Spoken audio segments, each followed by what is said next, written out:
سلام. به درس‌های الفبای فارسی ما خوش آمدید. امیدوارم که خوش و سری حال باشید، وقتتان خوش باشد. خدا نخواسته اگر مشکلی داشته باشین، سختی در زندگی داشته باشین، این درس‌ها بتوانند روحتان را بالیده بسازند در پهلوی اینکه شما را با الفبای فارسی آشنا میکنم.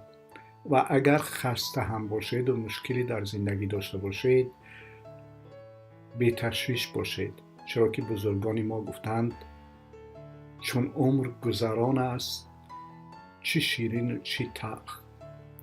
خوب، به این معنی است که عمر میگذرد، خواه ما بخواهیم و خواه نخواهیم، خواه احساس کنیم که تلخ است و خواه احساس کنیم که شیرین است. بهتر این است که احساس کنیم شیرین است و به امید باشیم. امیدوار هستم که این درس ها تا حد بتوانند برایتان آرامش و آسایش بیارند. برایتان در آموزش الفبای فارسی یا الفبای نیاکان ما موفقیت تمنا میکنم.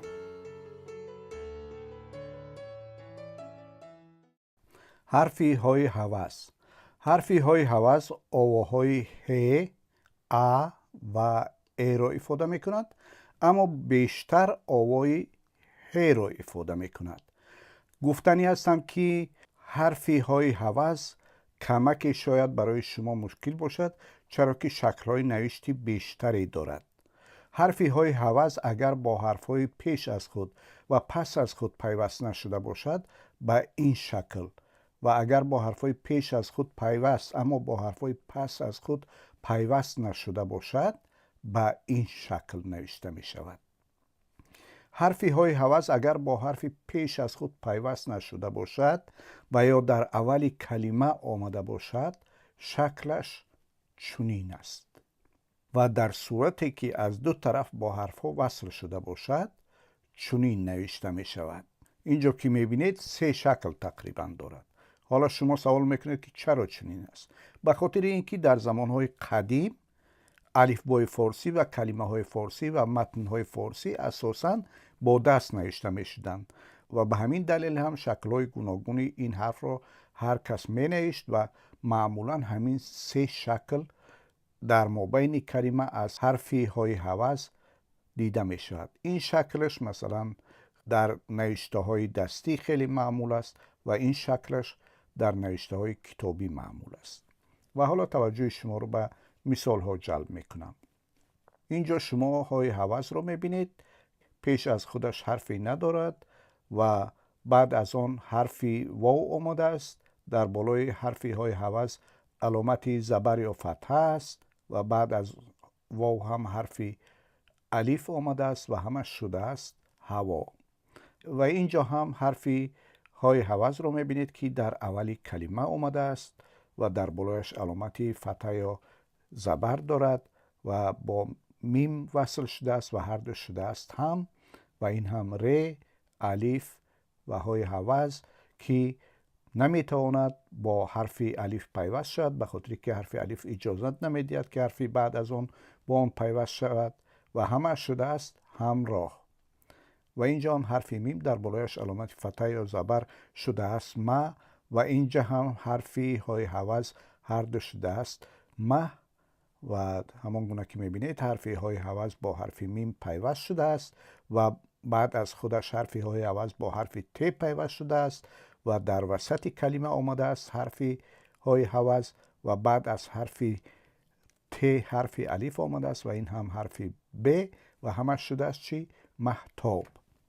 و اینجا هم شما میبینید حرفی میم با الف وصل شده است و بعد از آن حرفی های هوس آمده است که الف اجازه نمیدهد که حرفی های هوس با آن وصل شود و همه شده است ماه. و اینجا هم حرفی های هوس رو میبینید در اولی کلمه آمده است، در بالایش علامت فتحه و زبر دارد و شده است هب و با میم وصل شده است هم، و دال در بالایش علامتی فتحه یا زبر دارد و با میم وصل شده است دم و همش شده است چی؟ هم دم. و اینجا هم حرفی های حوض را میبینید که در اولی کلمه آمده است، در پایانش علامتی زیر یا کسره دارد، با حرفی نون وصل شده است و این هم دال و این واو همش شد هندو و این سین ت الف نون همشان شده است هندوستان. اینجا هم حرف شین را میبینید، بعد از آن حرف الف و بعد از الف حرفی های حوض آمده است، باز هم وصل نمیشد با الف و همه شده است چی؟ شاه. و اینجا هم میبینید حرفی دال را در بالایش علامتی فتحه یا زبر دارد که شده ده. بعد از آن حرفی های حوض آمده است که باز هم با حرفی دال وصل نمیشد، به خاطر که دال مثل حرفی الف اجازه نمیدهد که حرف با آن بعد از آن پیوست شود و بعد از حرفی های حوض الف آمده است و این هم نون همش چی شده است؟ دهان. و این هم حرفی های حوض رو میبینید که در بالایش علامتی فتحه یا زبر دارد، شده است ه و این هم شین هش و این هم ت هشت الف دال همش شده است 80. و این هم حرفی ر الف و حرفی های حوض رو میبینید که باز هم الف اجازه نمیدهد با آن وصل شود و شده است راه. و این هم های حوض در بالایش علامتی پیش یا ضمه هو و با نون وصل شده است، نون در بالایش علامتی فتحه یا زبر دارد هونه و این هم ر همه شده است هنر. و این هم سین در پایانش علامتی زیر یا کسره دارد، با ت وصل شده است الف ر و باز هم های حوض که را هم اجازت نمی دهد های حوض با آن وصل شود و در آخر کلمه آمده است های حوض و شده است ستاره. و این هم دال در بالایش علامت فتحه یا زبر ده، سین ت شده است دست و با حرفی های حوض وصل شده است ت و همه شده است چی؟ دسته. همان گونه که میبینید در این کلمه ها که حرفی های حوض در آخر کلمه آمده است، حرفی های حوض آوای ا را افاده کرده است. در کلمه های شبیه این کلمه ها که های حوض در آخر کلمه می آید، آوای چی را افاده می کند؟ آوای ا را. و اینجا هم دال واو شین در بالایش علامتی فتحه یا زبر دارد، دوشه و این هم نون دوشن و این هم ب دوشنب و این هم های حوض که آوای ای را افاده می کند همه شده است دوشنبه. و این هم شین در بالایش علامتی فتحه یا زبر شه نون ب و باز هم های حوض همه شده است چی؟ شنبه. و این هم سین با های حوض وصل شده است و شده است سه. همان گونه که میبینید در این کلمه ها هم های حوض در آخر کلمه آمده آوای چی را افاده کرده است؟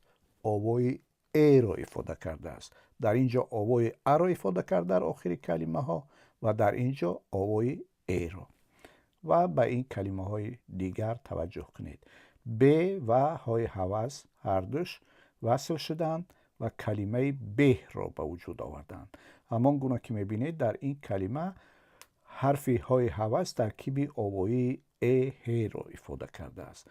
اینجا هم میم و های حوض هر دو کلمه مه را به وجود آوردند که در اینجا هم های حوض ترکیب آوای ای ه را افاده کرده است. معنای مه فرد بزرگتر یا به مقام یا به سین است.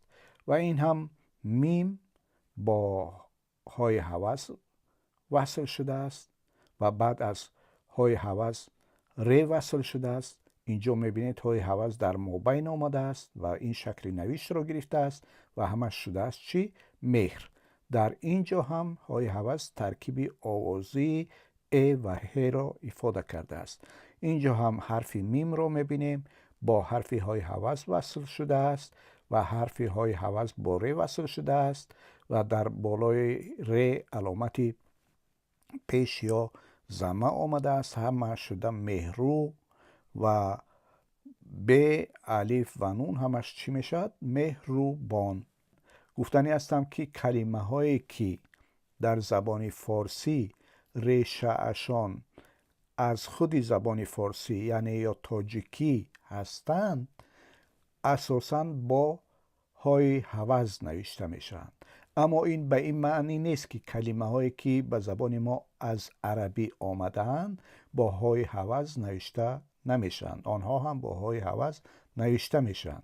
اما در زبان ما کلمه هایی هستند که از زبان عربی آمدند، ریشهشان اصالتا عربی است، فارسی نیستند. اونها در اون کلمه ها یک حرف دیگری ه هم استفاده می شود که آن را هی حلقی یا هی هوتی هم میگویند و آن با روش از طریق حلق تلفظ می شود، مثل کلمه های محمد، رحیم، حمد، محرم، مرحمت و مانند اینها که هنوز هم در بعضی از گویش یا لهجه های مردمان ایران، افغانستان و تاجیکستان هم این تلفظ حفظ شده است.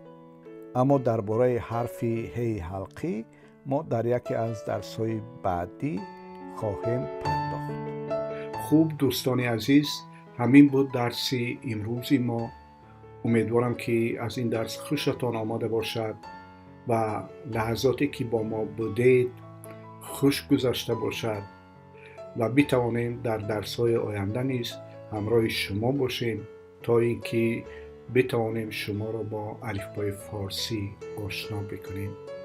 و اگر این درس خوشتان آمده باشد لایکتان را در زیر ویدیوی ما دریغ ندارید. کاری مشکلی که نیست. اما چیزی دیگری که میخواستم از شما خواهش بکنم، تا جایی که بتوانید این ویدیوها را هم رسانی بکنید تا اینکه علاقمندان آموزش الفبای فارسی، تشنگان الفبای نیاکان ما بتوانند از آنها بهره ور بشوند. موفق باشید.